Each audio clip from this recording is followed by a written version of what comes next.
অথরিটিকে কিন্তু অথরিটির জায়গাতেই রাখতে হবে। হ্যাঁ, হতে পারে যে অথরিটি আপনাকে খুব স্নেহ করেন, ভালোবাসেন, ভালোবাসাটা স্বাভাবিক, কিন্তু তাকে একটা বিশেষ জায়গা দিন।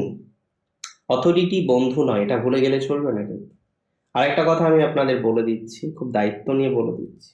কিছু কিছু সময় আমি নোটিশ করেছি, আমি লক্ষ্য করেছি যে নক্ষত্র, মৃগশিরা সব জানে, সব বোঝে, কিন্তু একটা জায়গায় নিজেকে স্টেবল করতে পারে না। তো মৃগশিরাকে যদি স্টেবল হতে হয় না, নিজের মাইন্ডটাকে না ফুল কন্ট্রোল করতে হবে। মৃগশিরার মাইন্ড কন্ট্রোল করার বিশেষ দরকার রয়েছে। বহু মৃগশিরা নক্ষত্রে জাতক জাতিকারা তারা মাইন্ডকে কন্ট্রোল করতে পারছেন না। তো যারা মাইন্ডকে কন্ট্রোল করতে পারছেন না, আমার মনে হয় কিছুটা মাইন্ডকে কন্ট্রোল করার প্রয়োজনীয়তা রয়েছে। একটু চেষ্টা করুন যাতে মাইন্ডটাকে কন্ট্রোল করা যায়, মাইন্ডকে কন্ট্রোল করে যাতে পথ চলা যায়, সেরকম একটা প্রচেষ্টা করুন।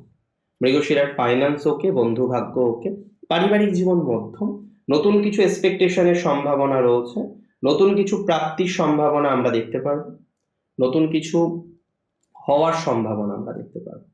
মৃগশিরার মৃগশিরার পিতার স্বাস্থ্যের প্রতি একটু নজর রাখলে ভালো হয়। একটু যদি পারেন পিতার স্বাস্থ্যের ক্ষেত্রে একটু বিশেষ নজর রাখুন, আমার মনে হয় সেটা আপনাকে অনেক বেশি ভালো ফল দেবে।